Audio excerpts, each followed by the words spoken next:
जीवनी डॉ भीमराव अंबेडकर अध्याय 4 बचा हुआ भोजन। डॉ भीमराव अंबेडकर की मां भीमाबाई की तबीयत उनके बचपन के दिनों में ज्यादा खराब रहने लगी। एक दिन भीमाबाई को तेज बुखार हो गया। लगभग 1 महीने तक वह बुखार से पीड़ित रहीं। बुखार कम होने का नाम ही नहीं ले रहा था।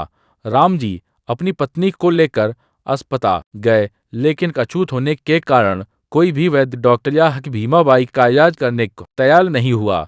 समय पर इलाज न होने के कारण उनकी तबीयत दिन पर दिन खराब होती चली गई और कई दिन वह इस दुनिया को छोड़कर चले गई। पत्नी के चले जाने के बाद घर तथा बच्चों की जिम्मेदारी राम जी पर आ गई। माल भीमाबाई के देहांत के समय भीमराव लगभग 6 वर्ष के थे। उनकी 14 संतानों में से केवल 5 ही जीवित थी, जिनमें 3 पुत्र और 2 पुत्रियां थीं। बालाराम बड़े भाई थे और आनंदराव उनसे छोटे थे।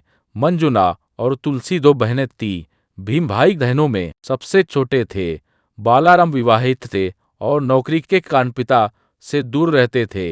मंजुला और तुलसी के विवाह भी हो चुके थे, परंतु परिवार में आकर एक एक करके वे अपने भाइयों की देखभाल किया करती थी। उनके अतिरिक्त राम जी की बहन मीराबाई भी परिवार की देखभाल करती थी।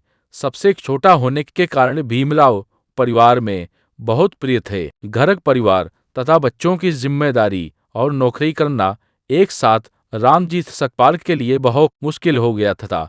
वे सिर्फ रात को ही भोजन पका पाते थे और उसी में से थोड़ा भोजन बचाकर सुबह के लिए रख देते थे। परिवार के सभी लोग अगले दिन सुबह उस बचे हुए भोजन ही खाते थे। कभी कभी भोजन कम भी पड़ जाता था। आधा पेट भोजन खाने से नन्हे भीम को दोपहर में भी भूख लग जाती थी। भूखा पेट होने की वजह से भीम दिन भर उदास रहते और जब भी उन्हें माल की याद आती तो वह रोने लगते। माल की ममता और मां के साय से वंचित नन्हे भीम को उनके प्रधानाध्यापक ने सहारा दिया।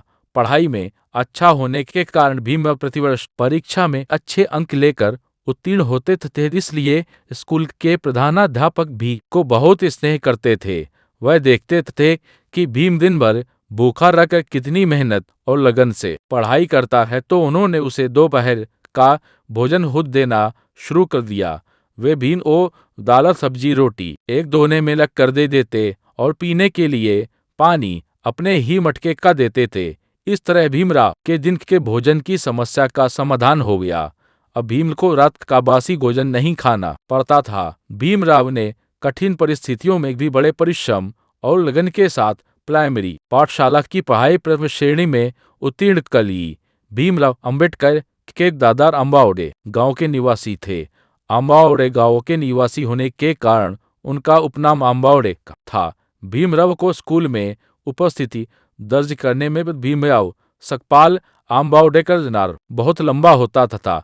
इस पर भीमराव अंबेडकर के प्रधानाध्यापक ने भीम से कहा, आज से तू मेरा उपनाम अंबेडकर लिखा कर। वे भीम को अपने प्रधानाध्यापक की यह बात समझ में आ गई और उनका नाम भीमराव सकपाल से भीमराव अंबेडकर हो गया। पर तभी से हम सब उन्हें भीमराव अंबेडकर के नाम से जानते हैं। भीमाबाई की मृत्यु के पश्चात पूरा परिवार निश्चय ही अनाथ साथ तो हो ही गया था। परिवार को अच्छी तरह संभालने के लिए कोई स्त्री नहीं रही। राम जी की बहन मीराबाई सारे काम की देखभाल नहीं कर आती थी। आखिर सूबेदार राम जी ने जीजाबाई नाम की एक विधवा स्त्री से पुनर्विवाह कर लिया। जीजाबाई ने भीमाबाई के गहने पहनने प्रारंभ किए। भीमराव इस बात को सहन नहीं कर पाते थे। कभी कभी वह अपनी सौतेली माँ से झगड़ पड़ते थे और फिर भीमाबाई को याद कर के रोने लगते थे। वह अपनी सौतेली माँ को माँ के रूप में कभी स्वीकार नहीं कर पाए।